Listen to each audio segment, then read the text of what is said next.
There are so many plugins out there right now, and more are getting released every day. So if you're new to music production, you might be wondering, what plugins do I need to get started with? What plugins do I need in general? Well, this video is going to try and help you with that. And the great thing is the plugins that I'm going to show you here are absolutely free. So let's jump in and see what I'm talking about. The stock plugins that come with your DAW. You should absolutely start with those. And one of the cool things about starting with the plugins, the stock plugins that come with your DAW, is they're kind of the thing that gives each digital audio workstation its individual sound and style. So right here, I have Pro Tools open. This is the free version of Pro Tools. It's called Pro Tools Intro. And the reason why I want to show you these is because these are the stock plugins that I learned on. I think they're excellent stock plugins. You've likely heard some of Pro Tools stock plugins in hit songs because they do make their way onto big albums just because they're extremely useful. And not just the ones in Pro Tools, but every single DAW pretty much has a good set of stock plugins. And what I mean is your compressor, your EQ, your delays, your reverbs, all of that stuff. Your DAW should come with decent plugins to cover all of those categories. So with this one here, this is called the Dyne 3 compressor. It's a basic digital compressor. And really, if you're just getting started, it's great to start with a digital compressor because usually they have this little window here that shows you kind of what's being done. So if I change the knee, you can watch the bend right here.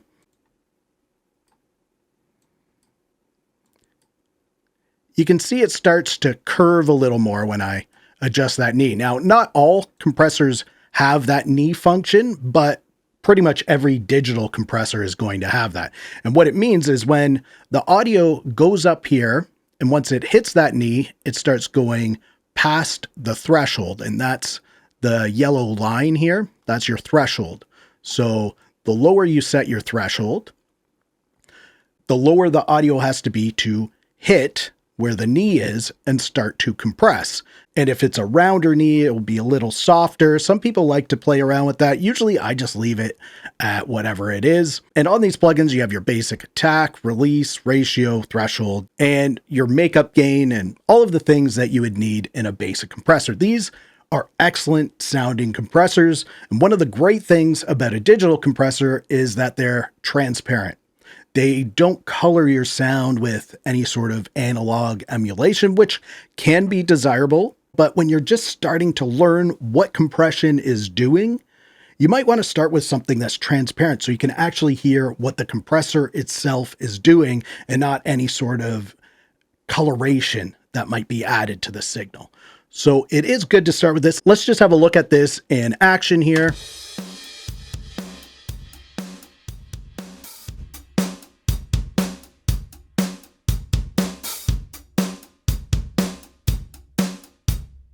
And you can see this little thing here that shows you where the audio is hitting. And when it goes red up into this part here, that's when it's starting to do some gain reduction. And this is your gain reduction meter over here. So you can watch the gain reduction meter. It shows you how much it's doing and when it's doing it.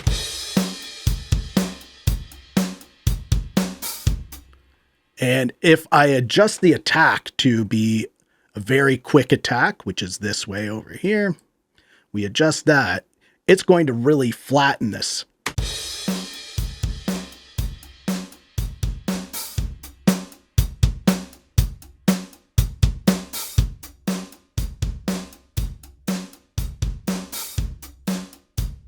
And that's because the attack is the time that it takes the compressor to clamp down once the audio hits the threshold. So if you have a looser attack, you're going to still allow some of the transients to come through. It's not going to instantly just clamp it down and make it sound like some sort of AI mess or something like that. It's going to sound a little more natural. So you play around with the attack, and then the release is the amount of time it releases from clamping down once it does clamp down. So that's our digital compressor. Again, excellent. You can go into other DAWs. I'll just open Waveform here. I have it open. You can see this is the stock compressor that comes with Waveform. It looks similar, has a different layout, but you can see we have the same sort of graphic here. You have your threshold, your ratio, attack, release, knee, and then your gain compensation here. And down here is where you have your gain reduction and your input and output meters. So same controls, same sort of thing, digital compressor plugin. Pretty much every single DAW is going to come with one of these, and they are excellent. They will be your workhorse compressor. Get started with those, learn on those. Now let's move on from compression to equalizers. So here is the Pro Tools equalizer. This is a 7-band. I believe it's called, yes, the EQ 7-band. And you can see our bands along here. You can drag them if you want to do that. Click and drag them. Or you can use the controls over here to adjust the different settings. So we'll do this. You can see that. Widen the Q or narrow the Q going the other way. And you can adjust where the frequency center is for each band. Also with our end bands here, we can have them be a shelf. So like that, that is a shelf. You can see it lowers and then goes straight across. So everything under here is going to be reduced by -5 dB. I have it set at. Or we could have this also be a bell type of shape. And then on this one, we have high pass and low pass filters. So we can enable that. If you want high pass and low pass filters, you have those here. And again, pretty much every single digital audio workstation is going to have some form of stock EQ plugin that will be similar to this one. This one is really nice and easy to get started with. I like that it has the controls, and you can also click and drag the nodes if you want to. Again, I'll go over to waveform and we'll have a look at the equalizer there. Same sort of thing. I can click on these nodes, drag them around. And if I want to adjust the Q, I can do that. You can see I have more bands available that I can enable in here. And yeah, this is the same sort of thing, just the user interface looks different, but it's going to do the same thing like any other basic digital parametric equalizer. So in case you want to hear this in action, let's just go a little extreme with it.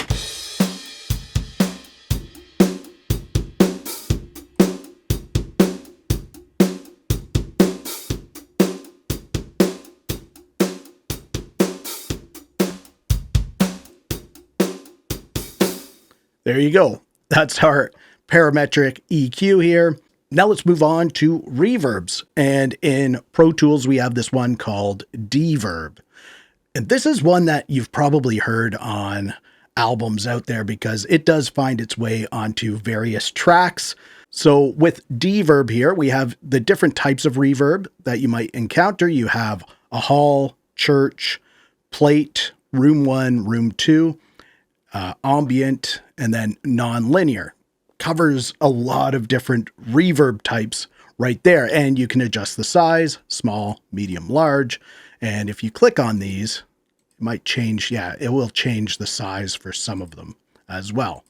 But you can dial in the decay, the high filter cutoff. This one has in a low pass filter. It has diffusion on there and also pre-delay. And you can use this as an insert or as a send effect because you have a wet dry mix down here. So I'm going to lower this down because I have it as an insert right now. And I'm going to set it for a small room on this drum. Maybe we'll increase the pre-delay just a little bit and we'll hear what this sounds like.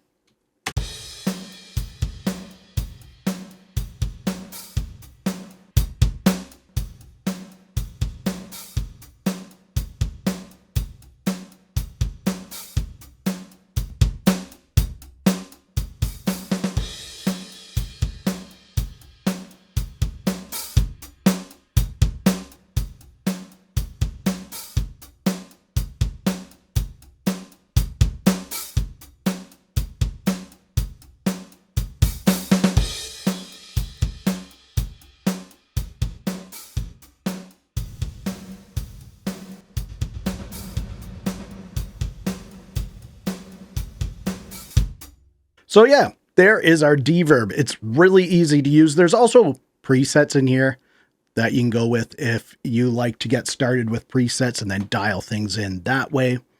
There are some useful presets.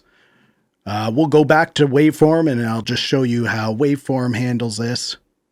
So we'll go to add plugin, waveform effects, and then in here, waveform comes with a couple of different reverbs. So you have a plate reverb, and then you have a non-linear reverb and a natural reverb in here. So I can click on natural reverb. Here we go. Doesn't look as fancy as Reverb, but we do have like the same sort of settings in here. You even have a pan setting if you want to pan your reverb. So yeah, even a free DAW like Waveform, Traction Waveform Free, comes with these stock plugins, and it's everything you need to get started.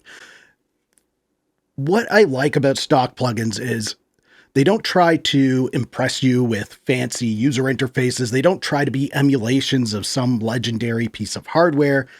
They are just workhorse plugins that are going to do what it is you want that plugin to do. So learning on your stock plugins and using them in your day in and day out tracks, you're going to start to realize that, hey, maybe I don't need to spend all this money on plugins or even hardware or something like that. This is everything you need. Of course, it is fun to get some third-party plugins and emulations. Those are great to play around with. But when you're just starting out, learning on these stock plugins really is going to be super helpful to you, because just get the mind frame of, I'm going to stick with these stock plugins and learn them, learn what they do, learn what they sound like. And then if one day you want to experiment with something, you at least know how to use a compressor and what you're looking for in the compressor sound.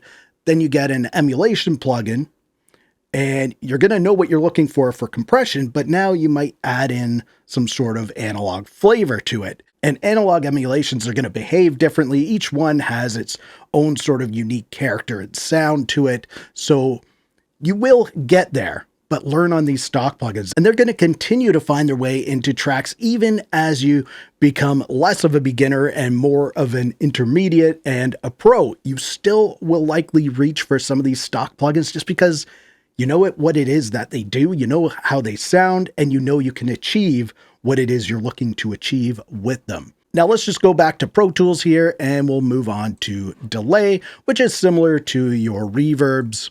And in Pro Tools, we have this one called Mod Delay 3. It's really everything you need in a delay plugin. And I have it set to a preset right now because we're on a drum. So I found this drums with modulation. Let's just listen to that.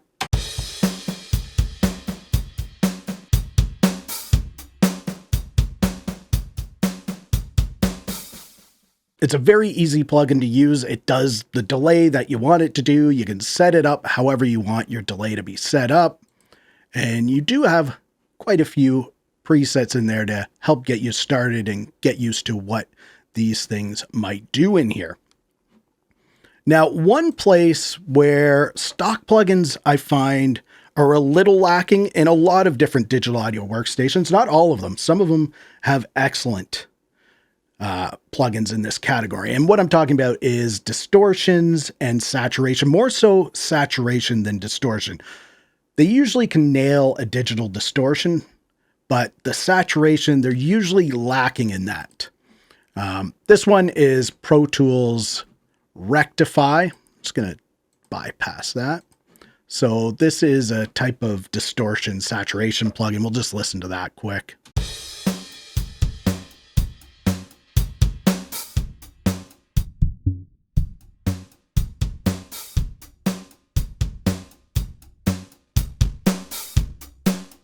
They tend to be a little harsh, which I find with a lot of digital distortion. That's what it is. It's a harsh distortion.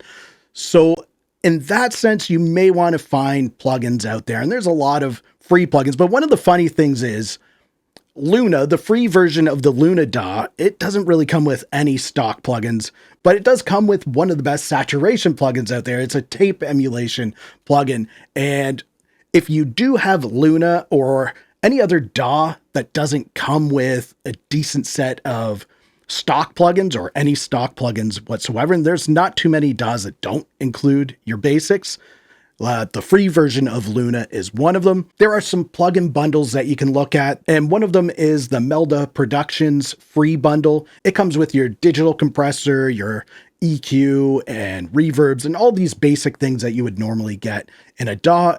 Kilohertz Audio has a ton of these basic little effects. And if there are some other types of plugins that you can't find in your digital audio workstation's stock plugin bundle, then you can check out the video on the screen where I go over some of the best free plugins to help get you started. And if you liked this video, please give it a thumbs up. Also, subscribe to the channel for more videos like this. Thank you so much for watching. For Audio Tech TV, I'm Zane. Keep creating. Fist bump. Thumbs up.